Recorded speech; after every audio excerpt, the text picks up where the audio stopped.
پیش ہے آج کا مقدمہ آپ کی عدالت۔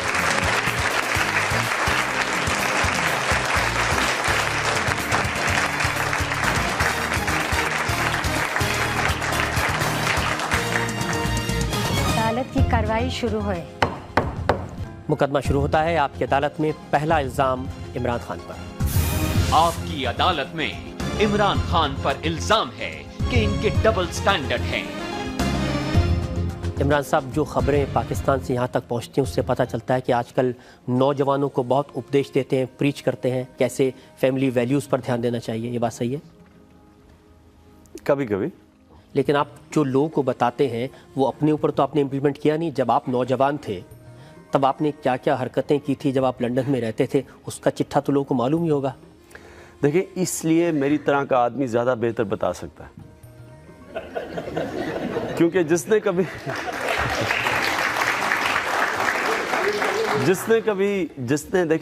کبھی نہ مغرب دیکھا ہو، نہ اس نے کسی فیز سے گزرا ہو، وہ کیسے لوگوں کو بتا سکتا ہے؟ میری طرح کا آدمی جس نے سارے فیزز دیکھے، جس نے مغرب کے کلچر کو بڑے قریب سے دیکھا، جو مغرب میں اپنایا گیا، اور جس نے پھر دو کلچر کو اینالائز کیا، ان کی طاقت دیکھی، ان کی کمزوریاں دیکھی، تو میری طرح کا آدمی زیادہ کوالیفائڈ ہے نوجوانوں کو بتانے کے لیے کہ ان کو کس چیز سے بچنا چاہیے، کس چیز کے اوپر غور کرنا چاہیے۔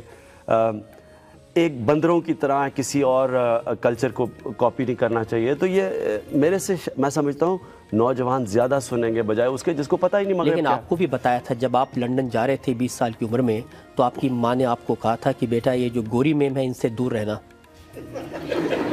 میری والدہ نے صرف یہ کہا تھا کہ پاکستانی عورت سے شادی کرنا، اور وہ اس لیے اس نے کہا تھا کہ وہ میری والدہ چاہتی تھی میں پاکستان میں رہوں۔ ان کو یہ خطرہ تھا کہ اگر میں انگلینڈ میں شادی کرتا ہوں تو میں اپنا ملک چھوڑ کے انگلینڈ اس لیے چلا جاؤں گا کیونکہ میری بیوی پاکستان میں نہیں رہ سکے گی۔ لیکن ہوا یہ کہ ہر روز آپ کا جو گھر ہے وہ ڈسکوتھیک بن گیا تھا، ایک طرح کا لیونگ روم، وہیں رہتے تھے، جو ٹی شرٹ پہنتے تھے اس پر لکھا ہوتا تھا big boys play at night. میرا کبھی بھی میرا لیونگ روم ڈسکوٹیک کبھی بھی نہیں بنا، اور big boys play at night کی ٹی شرٹ وہ اصل میں ہم ان دنوں میں ورلڈ سیریز کرکٹ کھیلتے تھے کیری پیکر کی آسٹریلیا میں، وہ ہمیں سب کو انہوں نے وہ نائٹ کرکٹ کو پروموٹ کرنے کے لیے انہوں نے ٹی شرٹس دی۔ لیکن بہت ساری ایسی حرکتیں تھیں جو ٹی شرٹ پر لکھی نہیں ہوتی تھی۔ دیکھیں، یہ تو اب آپ کا جو امیجنیشن ہے یہ زیادہ آگے جا رہا ہے، جو بھی حرکتیں ہوں گی کوئی ایسی، میں ایک نارمل اپنے زمانے کا نوجوان تھا، اور کبھی اپنے آپ کو یہ نہیں سمجھا کہ جو میں کوئی پلے بوائے ہوں یا یہ میڈیا میں۔ دیکھیں نا، آپ کی مجبوری ہوتی ہے، آپ میڈیا میں آپ کو پروجیکٹ کرنا ہوتا ہے، آپ کو چینلز اپنے لوگوں کو دکھانی ہوتی ہیں، اخبار بیچنے ہوتے ہیں۔ یہ خبریں چھپتی تھی، آپ کو بہت مزہ آتا تھا۔ میں یہ میں کبھی نہیں کہتا کہ میں فرشتہ تھا، لیکن میں وہ نہیں، کچھ تو مانا۔ جی، بہت سارے نام آپ کے ساتھ برٹش میڈیا نے جوڑے تھے، بہت لمبی لسٹ ہے۔ ایما سارجنٹ کا نام آپ کے ساتھ جڑا، لولو بلیکر کا نام آپ کے ساتھ جڑا، سوسن کا نام آپ کے ساتھ جڑا، گولڈی ہارن فلم سٹار کا نام آپ کے ساتھ جڑا، میری ہلکن کا نام آپ کے ساتھ جڑا، آپ کو یاد آ رہے ہوں گے کہ کر کے یہ سب، لیزا کیمبل کا نام آپ کے ساتھ جڑا، T V star Anastasia kick, M T V کی کرسٹین بیکر۔ اب کچھ تو سچ ہوگا اگر اتنے سارے نام دیے ہیں تو۔ یہ تو بھی آپ نے تھوڑے گنے ہیں۔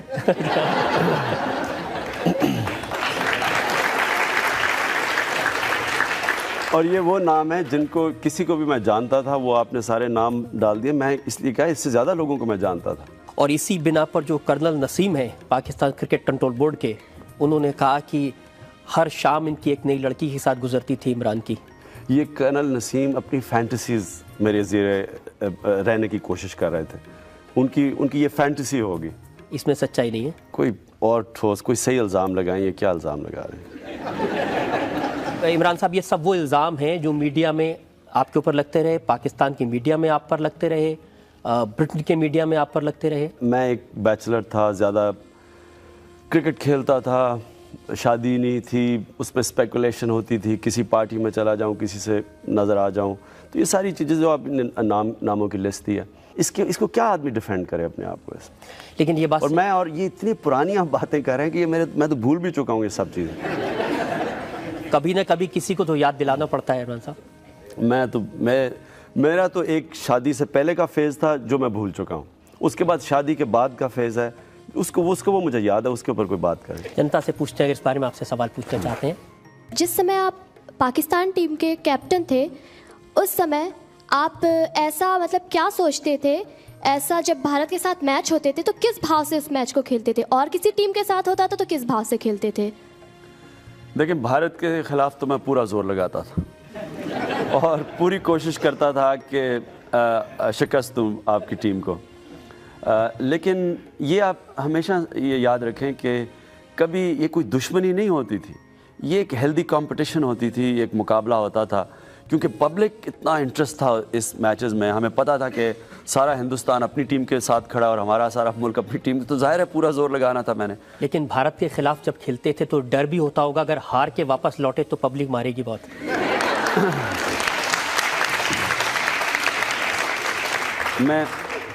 میں کبھی بھول نہیں سکتا کہ میں جب یہاں پہلی ٹور پہ آیا اور ہماری ٹیم ہار گئی, تو مجھے یاد ہے کہ ہم جب ہارے تو ہم نے فیصلہ کیا کہ اس فلائٹ پہ پاکستان پہ جایا جائے جب سارا ملک سو رہا ہو. تو ہم نے چن کے, صبح کے 4 بجے کی ایک فلائٹ تھی, وہ چن کے ہم نے دلی سے پکڑی اور چن کے پہنچے.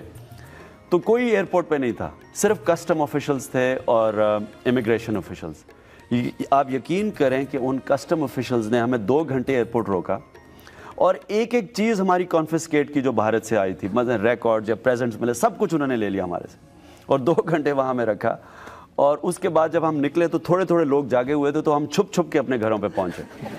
اور اس کے بعد مجھے یاد ہے کہ ہم جب جیت کے گئے بھارت سے, وہ 8 سال کے بعد سیریز میں یہاں, تو اسی ایئرپورٹ کے اوپر ہم پہنچے. وہاں 1.5 لاکھ آدمی ایئرپورٹ کے آیا ہوا تھا ریسیو کرنے, 5 میل تک لوگ کھڑے تھے سڑکوں پر ریسیو کرنے کے لیے, اور انہی کسٹم آفیشلز نے کندھوں پہ ہمیں اٹھا کے لے کے گئے. تو یہ ہار جیت کا یہ ویسے یہ سکھاتا بھی بہت زیادہ ہے آپ کو دونوں چیزوں میں. آپ جب جیتتے ہیں تو پھر آپ بالکل آسمانوں پہ نہیں چلے جاتے, اور جب ہارتے ہیں تو آپ سمجھتے ہیں کہ ہاں یہ برا وقت ہے لیکن اچھا بھی وقت آئے گا. عمران صاحب, آپ کی کرکٹ کو لے کر ہمارے پاس الزام ہے, ان پر بات کریں گے ایک چھوٹے سے بریک. آپ کی عدالت میں آج کٹگھرے میں موجود ہیں پاکستان میں تحریک انصاف پارٹی کے چیئرمین عمران خان. آپ کی عدالت میں عمران خان پر الزام ہے کہ انہوں نے کرکٹ کا استعمال اپنے فائدے کے لیے کیا. عمران صاحب, یہ صحیح ہے کہ کرکٹ نے آپ کو سپر سٹار بنایا, جنتا نے آپ کو بہت پیار دیا, نوجوانوں نے ایک طرح سے گاڈ آف کرکٹ, خدا سمجھا آپ کو, لیکن آپ نے کرکٹ کے لیے کیا کیا؟ کرکٹ کے لیے جب میں پلیئر تھا کوشش کی ٹیم کو جتانے کے لیے. جب میں کیپٹن بنا تو مجھے بڑا فخر ہے اس چیز میں کہ پاکستان ٹیم جب میں چھوڑ کے گیا تو پاکستان کی بہترین ٹیم تھی, اور وہ ورلڈ کپ جیتنے والی ٹیم تھی, اور جو وہ 92 کے بعد ٹیم تھی, وہ دنیا میں اس وقت نمبر 1 ٹیم, ٹیلنٹ کے اندر وہ دنیا کی نمبر 1 ٹیم تھی. لیکن جو آپ کے ساتھ کھیلتے تھے انہوں نے کہا کہ عمران خان نے کرکٹ میں جو اپنا کریئر تھا اس کا استعمال صرف اپنے آپ کو اسٹیبلش کرنے کے لیے کیا, اپنا ڈومینیشن کرکٹ پر بڑھانے کے لیے کیا. میں نے 1987 کے اندر میں نے اپنی ریٹائرمنٹ اناؤنس کر دی تھی, اور اس کی وجہ یہ تھی کہ میرا جو آگ تھی, جو جنون تھا کرکٹ میں, وہ ختم ہو گیا تھا. یعنی کہ وہ اس سطح پہ نہیں تھا. تو میں نے سوچا کہ میں اپنی پیک پہ چھوڑوں, بجائے اس کے کہ مجھے کوئی نکال دے ٹیم سے. میں جب پیک پہ ہوں تو میں کرکٹ چھوڑوں. اس کے بعد جنرل ضیاء نے مجھے پبلکلی ریکویسٹ کی کہ ٹیم کے اندر واپس آؤ, ٹیم کو ضرورت ہے. تو میں پھر ٹیم کے لیے واپس آیا, اور اس کے بعد پھر میں کرکٹ چھوڑنے کا سوچ رہا تھا, لیکن تب تک میں نے کینسر ہاسپٹل کا پروجیکٹ شروع کیا.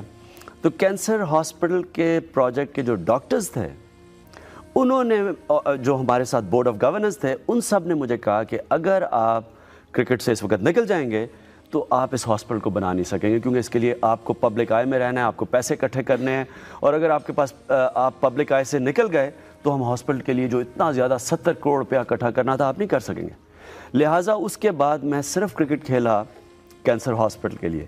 جاوید میاں کی کتاب ہے آٹو بایوگرافی, اس میں انہوں نے لکھا ہے کہ جو پلیئرز ہیں انہوں نے عمران صاحب کا نام میٹر رکھ دیا تھا, یعنی وہ میٹر جو صرف پیسے سے چلتا ہے.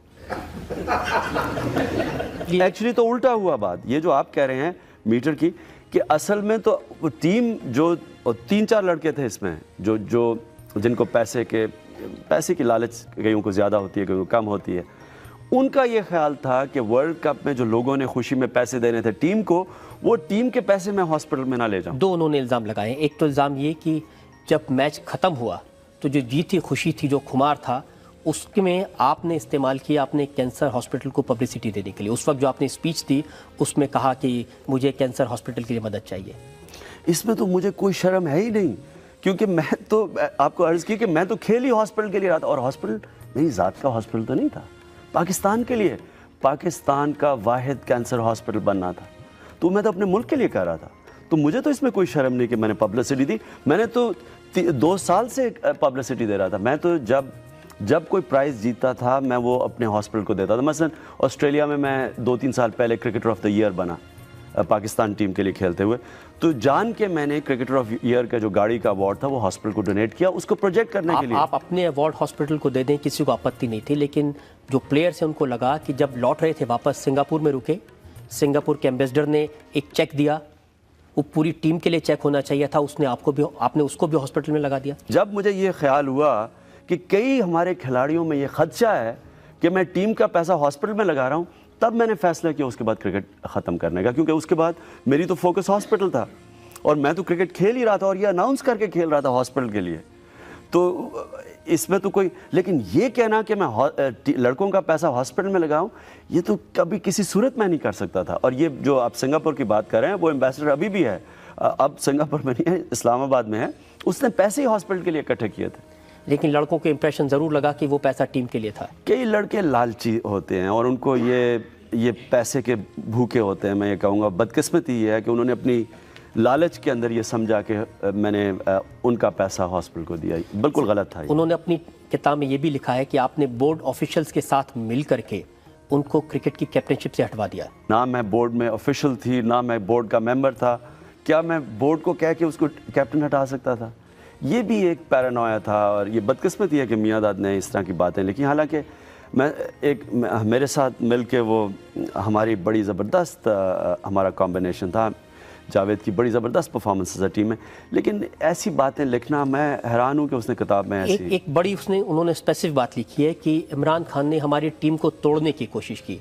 جب آپ کیپٹن تھے تو آپ نے ایک پارٹی کی لنڈن میں، اس پارٹی میں آپ نے 3 لوگوں کو نہیں بلایا، جاوید میاں-داد کو، رمیز راجہ کو اور سلیم ملک کو. ان کو چھوڑ کر کے باقی ساری ٹیم کو آپ نے بلایا. دیکھیں نا، یہ بھی ایک چھوٹا پن ہے. اگر اس طرح بھی کوئی سوچے کہ ٹیم اس طرح ٹوٹ جاتی ہے کہ پارٹی میں 4 لڑکے کوئی چلے جائیں کسی اور پارٹی میں، تو ٹیم ٹوٹ جاتی ہے اس سے. لیکن آج آپ مانتے ہیں کہ آج کے کرکٹرز میں، چاہے وہ ہندوستان میں ہو یا پاکستان میں، کرکٹرز کا زیادہ دھیان انڈورسمنٹ پر، ایڈورٹائزمنٹ پر رہتا ہے بجائے اس کے کہ کھیلنے پر؟ اگر پروفیشنل کرکٹر ہے تو اگر وہ ایڈورٹائزمنٹس کر رہا ہے، اسپانسرشپ کر رہا ہے، لیکن اگر وہ اپنی کرکٹ کے اوپر بھی فوکسڈ ہے تو اس میں تو کوئی حرج نہیں ہے. سورو گانگولی نے 5 دن ٹیسٹ میچ نہیں کھیلا یہ کہہ کر کے ان کو چوٹ لگی ہوئی ہے، لیکن ممبئی میں وہ تھے اور کسی ایڈ کی شوٹنگ کر رہے تھے. دیکھیں اب یہ کرکٹرز کو ایسے الزامات تو لینے پڑتے ہیں. مجھے یاد ہے میں جب پہلی دفعہ ہندوستان آیا کرکٹ ٹور کے ساتھ تو مجھے یہی ریب انجری ہو گئی، اور میں اپنی تب سب پیک پہ تھا، یعنی کہ جب اپنی سب سے تیز ترین بولنگ کر رہا تھا. تو کیونکہ میں کھیل نہیں سکا تو میرے اوپر ایسے الزامات لگے کہ جناب یہ رات پارٹیز کر رہا تھا، یہ ہندوستانی ایکٹریسز کے ساتھ اس کے دوستی تھی، زینت امان کے ساتھ آپ کا نام جڑا، وغیرہ وغیرہ. تو اس سے مجھے اتنا میں حیران رہ. خیر تب اب تو پالیٹکس میں رہ کے اب انسان کو کسی قسم کی تنقید کا فرق پڑتا نہیں ہے، لیکن ان دنوں میں ابھی بھی میں حیران رہ گیا جس طرح کی چیزیں لکھی گئیں کہ لوگوں نے کہا ہم نے خود اسے پارٹی پہ دیکھا، صبح کے 5 بجے تک جاگا ہوا تھا، شراب پی رہا تھا، حالانکہ میں نے زندگی میں کبھی شراب نہیں پی.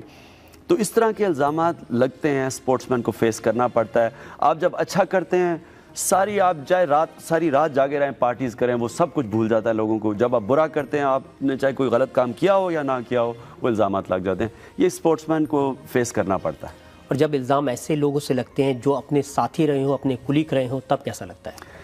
کئی دفعہ اس کا یہ جو آپ نے مجھے بھی، میں نے جاوید کی کتاب نہیں پڑھی، لیکن یہ جو آپ نے چیزیں بتائی ہیں، ظاہر ہے اس کا افسوس ہوتا ہے، کیونکہ ایک آپ کے ساتھ کولیگ 15-17 سال کرکٹ کھیلتا ہے اور وہ اس طرح کی چھوٹی باتیں لکھتا ہے، تو اس کا تکلیف ہوتی ہے، لیکن خیر انسان کو ایکسیپٹ کرنا پڑتا ہے، ہر انسان کی اپنی سوچ ہے۔ ایک اور آپ کے ساتھی رہے ہیں سرفراز نواز، وہ تو لگاتار آپ پر کوئی نہ کوئی الزام لگاتے رہتے ہیں۔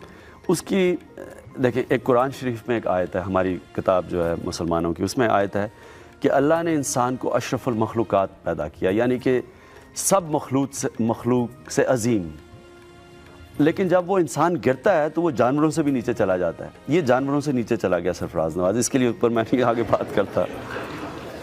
دو انہوں نے حال ہی میں الزام، تو وہ آپ کے اوپر 10 سال سے لگا رہے ہیں، لیکن حال میں انہوں نے 2 الزام لگائے ہیں جن کا ذکر کرنا چاہتا ہوں۔ ایک تو انہوں نے کہا کہ جتنا پیسہ آپ نے ہاسپٹل کے لیے اکٹھا کیا اس میں سے 10 ہاسپٹل بن سکتے تھے، آپ نے بنایا 1 اور 9 کا غائب۔ اس کا مطلب یہ اپنا ذہن جو اس کا ہے نا وہ بتا رہا ہے، اس کا مطلب یہ ہے کہ اگر یہ ہاسپٹل بنانے کے لیے پیسے اکٹھے کرتا، اس نے 10واں حصہ ہاسپٹل میں لگانا تھا، باقی خود رکھ لینا تھا۔ وہ آپ نے وہ انگریزی میں ایکسپریشن سنا ہے نا کہ it takes a thief to catch a thief, مطلب کہ چور کی سوچ چور کی طرح ہوتی ہے، تو وہ اپنی طرح، کیونکہ وہ چور کی طرح سوچ رہا ہوتا ہے تو وہ پھر اس کی مووز کر سکتا ہے، تو یہ اپنی سوچ بتا رہا ہے کہ اس کی کیا سوچ تھی۔ ایک اور الزام انہوں نے لگایا، انہوں نے کہا کہ آپ نے جو ہاسپٹل بنایا یہ اس لیے بنایا کہ جو جوئش فارماسیوٹیکل کمپنیز ہیں، جو آپ کے فارمر ان لاز کی کمپنیز ہیں، وہ کچھ ایکسپیریمنٹس کرنا چاہتی تھی کینسر کی دوائیں بنانے کے لیے، وہ انسانوں پر وہ ایکسپیریمنٹ ہوں اور وہ آپ کے ہاسپٹل میں ہو، اس لیے اس ہاسپٹل پہ اتنا پیسہ خرچ کیا گیا۔ میں نے کہا نا کہ جانوروں کی سطح سے نیچے جا چکا ہے، اس کے اوپر اب آپ اس کے لیے کوئی یہ انگریزی میں کہتے ہیں نا گون کیس ہے، اس کے اوپر آگے کوئی بات نہ کریں، کیونکہ یہ بیوقوف آدمی ہے، اور بیوقوف کے علاوہ اس میں یہ بدنیت آدمی ہے۔ یہ بات کرکٹ کی تھی عمران صاحب، سیاست میں آپ نے کیا کیا کیا اس کو لے کر کے ہمارے پاس الزامات ہیں، عمران خان سے صفائی مانگیں گے ایک بریک۔ جب آپ کی عدالت میں آج ہم مقدمہ چلا رہے ہیں تحریک انصاف پارٹی کے چیئرمین عمران خان پر، آپ کی عدالت میں اگلا الزام عمران خان پر۔ آپ کی عدالت میں عمران خان پر الزام ہے کہ یہ سیاست میں فیل ہو گئے۔ عمران صاحب، جب آپ ہاسپٹل کے لیے پیسہ مانگنے نکلے تھے تو بے انتہا سپورٹ ملی تھی آپ کو، بچوں نے، نوجوانوں نے، بوڑھوں نے، ماتاؤں نے بہت سپورٹ دی تھی، بہت پیسہ دیا تھا۔ اس پیسے کا استعمال کیا، آپ نے ہاسپٹل بنایا، بڑا ذہین کام کیا، لیکن آپ کو غلط فہمی ہو گئی کہ اس دیش کی جنتا نے آپ کو اپنا لیڈر سویکار کر لیا، اور پھر جب آپ نے پارٹی بنائی تو وہ تحریک انصاف کے بدلے وہ تحریک صاف پارٹی ہو گئی۔ دیکھیں، میری جو یونیورسٹی میں ڈگری تھی وہ تھی پالیٹکس میں، تو یعنی کہ میں کوئی اتنا بیوقوف یا نائیو پالیٹیشین نہیں تھا کہ جب میں ایک نہیں، جو آپ کی ڈگری تھے، جب آپ نے پڑھائی کر رہے تھے، وہ میں نے اسٹڈی کیا ہے، آپ کو سب سے کم نمبر ملے تھے پولیٹیکل سائنس میں۔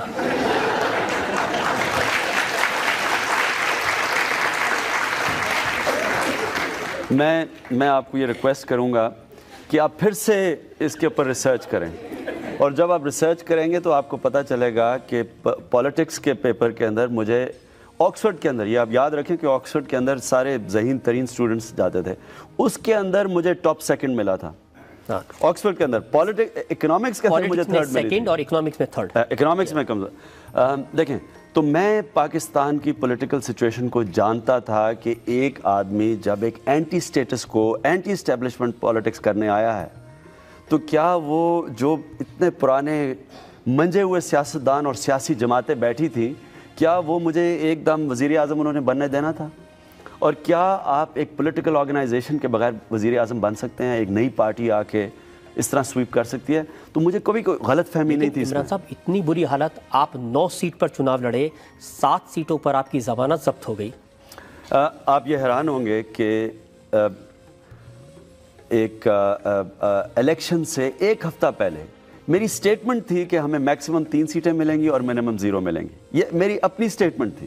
حالانکہ یہ مجھے یہ کہنی نہیں چاہیے تھی کیونکہ اس سے ہماری پارٹی ڈیمورلائز ہو گئی، لیکن میں اپنی پارٹی کو بتانا چاہتا تھا کیونکہ اسی وجہ سے ڈوب گئی آپ کی پارٹی؟ نہیں، اس وجہ سے نہیں ڈوبی، کیونکہ میں کیمپین کر رہا تھا، میں اس وقت پبلک میں تھا, مجھے پتا تھا کہ پولیٹیکل آرگنائزیشن کے بغیر آپ ووٹ نہیں, آپ کے اگر ووٹ بینک ہے بھی اس کو آپ اکٹھا نہیں کر سکتے. دوسری چیز یہ تھی کہ اسٹیبلشمنٹ کے خلاف آج تک پاکستان میں کوئی الیکشن نہیں جیت سکا.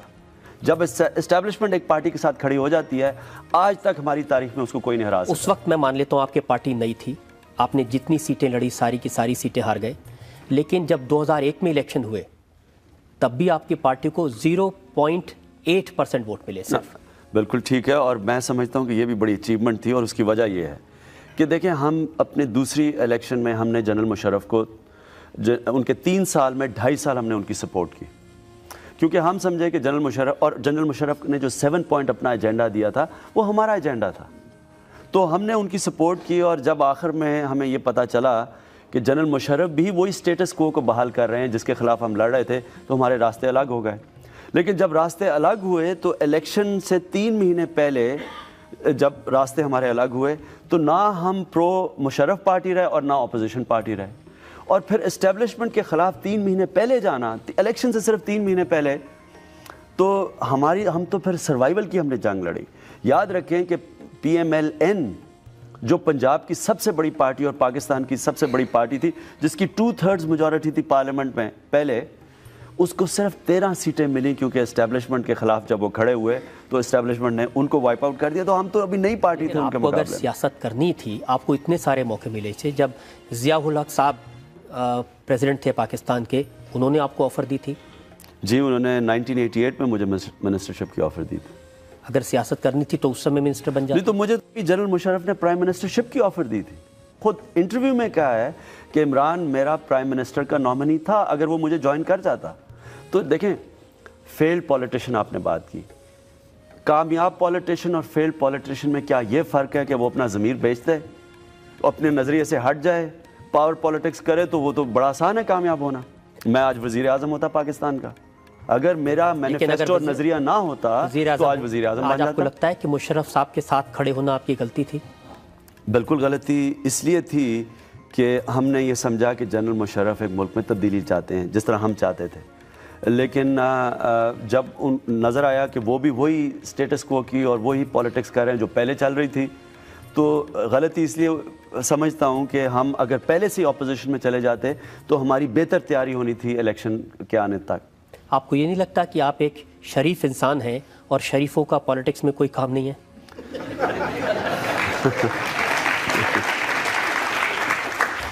میں یہ بالکل نہیں سمجھتا. میرا جو رول ماڈل ہے پاکستان میں وہ محمد علی جناح ہیں, جو ایک پرنسپل انسان تھے, جو سارا پاکستان ان کو ابھی بھی سمجھتا ہے کہ پاکستان کا ایک ہی لیڈر آیا ہے جس کو کنسنسس ہے پاکستان میں, اور وہ ایک پرنسپل, ایک نظریاتی, ایک سیلف لیس پولیٹیشین تھے, اور وہ ہمارے آئیڈیل ہیں.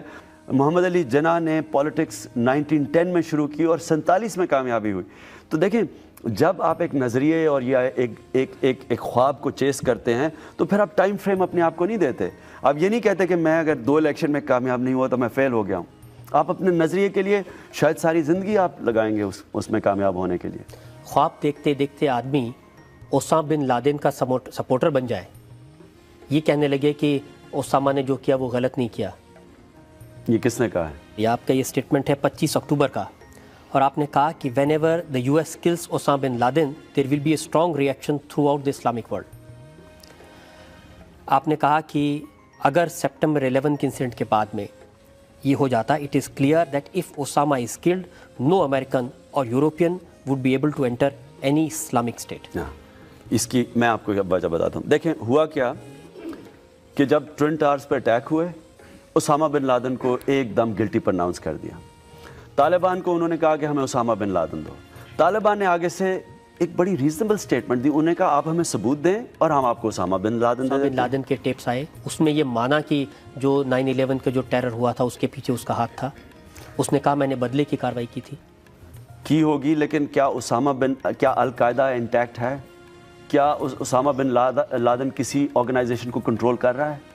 کیا وہ جدھر چھپا ہوا ہے, جدھر بھی وہ چھپا ہوا ہے, کیا وہ اتنے بڑے نیٹ ورک کو کنٹرول کر سکتا ہے جب کمیونیکیشنز سیٹلائٹ فون کے تھرو یا جس کے تھرو بھی کرنا ہو وہ سارے مانیٹرڈ ہیں؟ میرا تو یہ سوال ہے. میں یہ نہیں کہہ رہا کہ اسامہ بن لادن، وہ تو اگر وہ خود ہی کہتا ہے تو وہ ہے گلٹی، لیکن القاعدہ کیا ہے؟ کیا یہ ہے اتنی بڑی آرگنائزیشن؟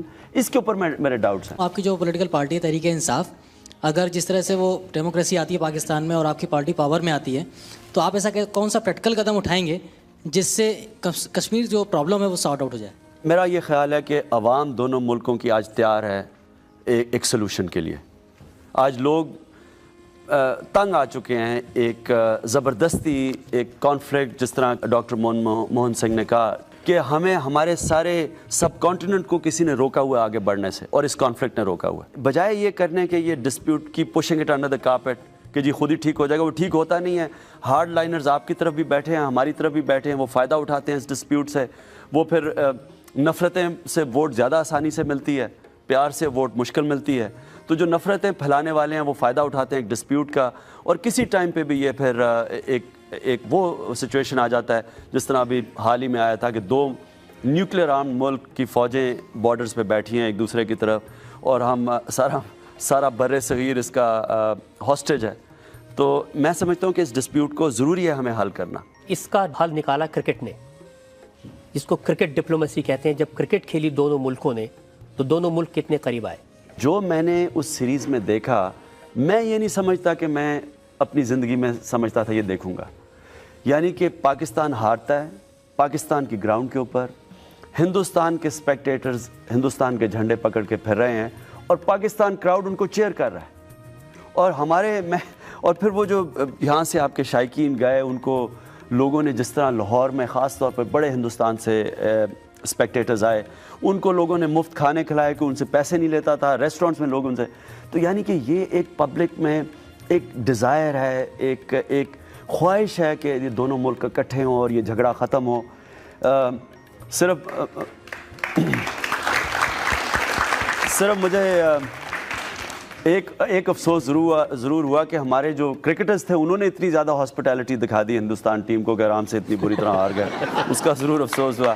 لیکن میں یہ ضرور کہوں گا کہ ایک عجیب ہم نے سناریو دیکھا، اور لگا ایسے کہ لوگ اب تبدیلی چاہتے ہیں، پبلک ایک تبدیلی چاہتی ہے، اب لیڈرشپ کے اوپر ہے کہ وہ کسی طرح اس مسئلے کو حل کریں۔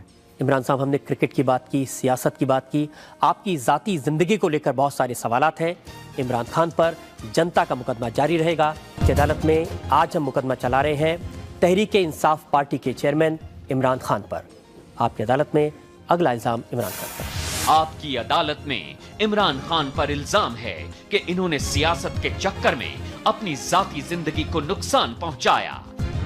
عمران صاحب، سیاست نے آپ کو اتنا دیوانہ کر دیا کہ آپ اپنے گھر کے بارے میں، پریوار کے بارے میں، فیملی کے بارے میں بالکل بھول گئے، اور جس جمائمہ نے اپنا ملک چھوڑا، اردو سیکھنے کی کوشش کی، پاکستانی بننے کی کوشش کی، اس کو نقصان ہوا آپ کی سیاست کی وجہ سے۔ میں آپ کو ایک واقعہ بتاؤں، ابھی میں اپنی پولیٹیکل ریلی میں تھا، تو میری تقریر سے پہلے ایک ہمارا بڑا جنونی ورکر تقریر کر رہا تھا، تو تقریر میں کہتا کہ عمران صاحب، آپ نے اپنے ملک کے لیے اپنا گھر برباد کر دیا، میں بھی اپنے ملک کے لیے اپنا گھر برباد کرنے کے لیے تیار ہوں۔ اور مجھے پتا تھا کہ وہ اپنی بیوی سے تنگ ہے، وہ ملک کا آڑ لے کے تو اس کو ڈیورس کرنے کے چکر میں تھا۔ دیکھیں، اس میں کوئی شک نہیں کہ جب میں نے پالیٹکس کی وجہ سے میری شادی کو نقصان ہوا، لیکن جب میں پالیٹکس میں جا رہا تھا تو میرا تب یہ خیال تھا کہ جمائمہ میرے ساتھ مل کے پالیٹکس کرے گی، یعنی کہ وہ بھی ایک ایکول پارٹنر رہے گی پالیٹکس کے اندر۔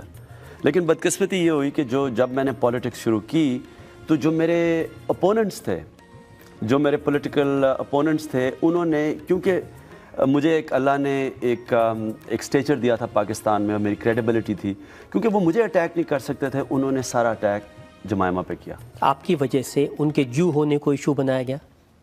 انہوں نے میری شادی کو ایک زائنسٹ لابی کا حصہ بنا دیا، ایک وہ اس کو اٹیک کیا، پھر اس کے اوپر بعد میں ٹائلز کا کیس ایک گورنمنٹ نے کروا دیا مجھے امبیرس کرنے کے لیے، پھر اس کو کہا کہ وہ سلمان رشدی کی اسٹوڈنٹ تھی کیونکہ اس کی ڈگری میں کتاب تھی، سارا وقت انہوں نے اس کے اوپر اٹیک رکھے۔ اس کا یہ نتیجہ ہوا کہ وہ بالکل میرے ساتھ پالیٹکس میں حصہ نہیں لے سکتی تھی، ہمیں اس کو پالیٹکس سے پیچھے رکھنا پڑا۔ جب وہ پیچھے رکھا گیا تو ظاہر ہے میرا جو جتنا ٹائم ہم اکٹھا گزارنا چاہیے تھا وہ نہیں ہم گزار سکے. اور جو کراس کلچر میرج ہوتی ہے اس کے اندر آپ کو باقی شادیوں سے زیادہ وقت دینا چاہیے. اور ہم کیونکہ میری جو میری پولیٹیکل لائف تھی اس کی وجہ سے بجائے زیادہ کم اور وقت دیا میں نے, اور ظاہر اس سے نقصان ہوا شادی کو. تو آج آپ کو کیا لگتا ہے, آپ کو سیاست نہیں کرنی چاہیے تھی یا یہ والی شادی نہیں کرنی چاہیے تھی؟ دیکھیں انسان کی ایسپریشنز ہوتی ہیں. میں ایک وہ انسان رہا ہوں ہمیشہ جس کو کچھ نہ کچھ جنون رہا. کرکٹ کا جنون 9 سال کی عمر میں شروع ہوا, پھر 9 سال ہسپتال کا جنون رہا جب میری والدہ کو کینسر ہوئی اور اس سے ان کی وفات ہوئی. تو ایک پالیٹکس کا کوئی میں پولیٹیکل کریئر تو ڈھونڈ نہیں رہا تھا. میں نے جب یہ فیصلہ کیا کہ پاکستان میں اگر ہم تبدیلی چاہتے ہیں تو یہ تبدیلی صرف پولیٹیکل چینج سے آ سکتی ہے. دنیا کے اندر کوئی معاشرہ سوائے پولیٹیکل چینج کے تبدیلی نہیں کسی معاشرے میں آئی. تو جب یہ اس کا فیصلہ کیا تو یہ پھر ایک جنون, یہ ایک ایمبیشن, ایک خواب بن گئی. تو اگر میں اپنی پالیٹکس یا جو بھی میرا یہ جو جنون ہے یہ چھوڑ کے اور شادی کو توجہ دے کے اور انگلینڈ میں جا کے بیٹھ جاتا, تو سوال یہ پوچھنا ہے کہ کیا شادی پھر چل جانی تھی؟ کیونکہ جمائمہ نے ایک جنونی سے شادی کی تھی. اس میں مجھے جو شاید ان کو معلوم تھا کہ آپ میں یہ جنون ہے اور آپ سارا وقت سیاست پہ لگانے والے ہیں؟ نہیں, اس کو یہ تو پتہ تھا کہ میں کمیٹڈ ہوں اپنے جو میری جو ڈریم ہے, جو ایمبیشن ہے, اسے پتہ تھا کہ میں کمیٹڈ ہوں. اور وہ بھی یہ جانتی تھی کہ اگر میں یہ چھوڑ دوں گا تو کیا یہ شادی کامیاب ہو جائے گی. اس کو بھی یہ پتہ تھا کہ میں انگلینڈ میں تو رہ نہیں سکتا, کیونکہ میں پاکستان کے علاوہ تو جب ہماری شادی ہوئی تھی تو ہمیں پتہ یہ تھا کہ پاکستان میں ہم رہیں گے. تو جب وہ پاکستان میں میری پولیٹیکل لائف کی وجہ سے نہیں رہ سکی تو پھر ہماری شادی نہیں چل سکتی تھی. یا آج آپ کو یہ لگتا ہے کہ اگر کسی پاکستانی لڑکی سے ہی شادی کرتے, سیٹل ہوتے تو بہتر ہوتا, شاید سیاست کا جنون زیادہ کامیاب ہوتا؟ دیکھیں کیا ہوتا, یہ بڑا مشکل سوال ہے. کوئی نہیں ہے اس کا جواب دے سکتا کہ کیا ہو سکتا تھا, لیکن آپ یہی بتا سکتے ہیں کہ کیا ہوا, اور اس کے بعد اس سے آپ آگے دیکھ سکتے ہیں. ہاں یہ ضرور ہے کہ اب میں کبھی شادی کروں گا تو یہ دیکھوں گا کہ وہ عورت کیا پولیٹکس کے اندر جو میری پولیٹیکل لائف ہے اس میں کیا وہ اسے آئیڈینٹیفائی کرے گی, کیا اس کا اس میں بھی وہ پیشن ہوگا جو میں جس طرف جا رہا ہوں. بہتر یہ ہے کہ شادی نہیں کروں گا اگر میں سمجھوں کہ کوئی اس پولیٹیکل لائف میں فٹ نہیں ہو سکتی. آج کل کسی فرینچ مہیلا کا نام چھپ رہا ہے پاکستان کے اندر؟ بدقسمتی یہ ہے کہ ابھی آپ اور بڑے نام سنیں گے, کیونکہ جب تک میری شادی نہیں ہوتی پھر سے, اور اگر نہ ہوئی تو پھر آپ اسی طرح پھر جو بھی آپ نے لمبی لسٹ بتائی ہے ہو سکتا ہے آپ ایک اور لسٹ بتا رہے ہوں. تو کیا مانے پبلک کی, اب آپ کا ارادہ ہے شادی کرنے کا؟ دیکھیں میری زیادہ زندگی بیچلر کی تھی, لیکن میں سمجھتا ہوں کہ جو شادی کی زندگی تھی وہ اس سے بہت سپیریئر تھی. یعنی کہ جو شادی میں انسان کو خوشی ملتی ہے, حالانکہ میری بڑی مشکل تھی زندگی, کیونکہ ایک طرف پالیٹکس کھینچ رہی تھی, ایک اس کے لیے جمائمہ کے لیے مشکل تھا وہ ساری زندگی اس لائف میں اڈیپٹ کرنا. لیکن اس کے باوجود میں یہ کہوں گا کہ جو شادی کی زندگی کی خوشی تھی وہ بیچلر لائف سے بہت بہتر تھی. تو آئیڈیل تو یہ ہے کہ میں پھر سے شادی کروں گا, لیکن کیا وہ شادی نہیں کروں گا اگر میں یہ سمجھوں کہ میں اس کو کامیاب نہیں کر سکتا. یہ تو آپ کا اپنا خیال ہے. جمائمہ نے کیا کہا, ان کا دل ٹوٹا کس لیے؟ دیکھیں دونوں کے لیے مشکل تھا, دونوں کے لیے شادی چھوڑنا مشکل تھا, کیونکہ ہماری شادی کوئی اس طرح تو شادی نہیں ٹوٹی کہ ہمارے ایسے اختلافات ہو گئے کہ ہماری شادی چل نہیں سکتی تھی. ہماری شادی تو اس لیے ٹوٹی کہ وہ جب انگلینڈ جا کے رہنا شروع کر دی اور میں پاکستان, تو 2 ملکوں میں اگر میاں ایک ملک میں بیوی دوسری ملک میں شادی نہیں چل سکتی. تو ہمارے تو سرکمسٹانسز کی وجہ سے شادی علیحدہ ہوئی. ظاہر ہے بڑا مشکل مرحلے سے ہم دونوں گزرے. آپ نے کوشش کی تھی کہ یہ کسی طرح سے کامیاب ہو ابھی؟ جی بالکل, دونوں نے ہم نے بڑی کوشش کی, اور ہم نے ڈیورس اناؤنس کرنے سے کم از کم 1.5 سال پہلے سے ہم نے ہر قسم کی کوشش کی, کسی طرح کی کوئی کمپرومائز سیٹلمنٹ ہو کہ آدھا وقت ادھر گزر جائے آدھا وقت ادھر گزر جائے, لیکن نہیں ہو سکتی. یہ تھے جنتا کے الزامات, عمران خان کی صفائی. اب وقت ہے آج کی کارروائی پر, آج کی جج باچی کرکاریا کے فیصلے کا. عمران خان نے اچھے جواب دیے ہیں, آنیسٹلی اپنی بات کی ہے, وہ ایک شریف انسان ہے. کرکٹ میں تو واقعی انہوں نے اچھا پرفارم کیا ہے، لیکن اس کے بعد پاکستان کی کینسر ہاسپٹل بنا کر اس نے اور بھی بہترین کام کیے ہیں۔ امید ہے کہ وہ اپنے ملک کے لیے اور بھی بڑے اور بڑھیا کام کرتے رہیں گے۔ جمعیت علماء اسلام فے کے سربراہ مولانا فضل الرحمان کا کہنا ہے کہ آئینی ترامیم پر گفتگو اور مذاکرات کے نتیجے میں کافی ہم آہنگی پیدا ہو چکی ہے۔ سندھ کے علاقے ٹنڈو الیار میں میڈیا سے گفتگو کرتے ہوئے انہوں نے کہا، جو مسودہ حکومت کی جانب سے لایا گیا تھا ہم نے مسترد کر دیا تھا، کیونکہ اس مسودے سے عدلیہ کمزور ہو جاتی اور انسانی حقوق تباہ ہو جاتے۔ حکومتی ترامیم سے شخصی آزادی ختم ہو جاتی۔ آئینی ترامیم پر جو چیزیں ہم نے مسترد کی اب وہ واپس ہو چکی ہیں۔ مولانا فضل الرحمان کہتے ہیں کہ پارلیمنٹ کا کام ہے قانون سازی اور ہم نے عوام اور ملک کے مفاد میں سب کچھ کرنا ہے۔ گفتگو اور مذاکرات کے نتیجے میں کافی ہم آہنگی پیدا ہو چکی ہے۔ بلاول بھٹو زرداری نواز شریف اور پی ٹی آئی قیادت سے ملاقات کروں گا۔ 18ویں ترمیم میں بھی 9 مہینے لگ گئے تھے، لیکن آج کیا مسئلہ ہے کہ ہم پر جلدی مسلط کی گئی ہے۔ مولانا فضل الرحمان کا کہنا تھا کہ پی ٹی آئی سے اپیل ہے کہ ایس سی او کے اختتام تک احتجاج ملتوی کریں۔ پہلے بھی مظاہرے کے نتائج اچھے نہیں آئے۔ اس وقت ملکی استحکام بہت ضروری ہے۔ وہ معاملات جو ضروری ہیں ان کو ترجیح دینے کی ضرورت ہے۔ ترمیم پر اتفاق رائے نہ ہوا تو اسے مسترد کر دیں گے۔